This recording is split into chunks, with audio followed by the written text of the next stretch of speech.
В Атырау тренер по плаванию отказался петь гимн, не положив руку на сердце. Публичное неуважение мужчины к государственному символу было зафиксировано на соревнованиях по плаванию.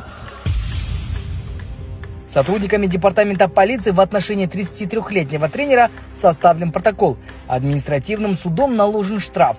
Мужчина является приверженцем деструктивного религиозного течения. К празднованию Дня защиты детей в Центральном плавательном бассейне Мунайши проводились областные соревнования среди детей по плаванию.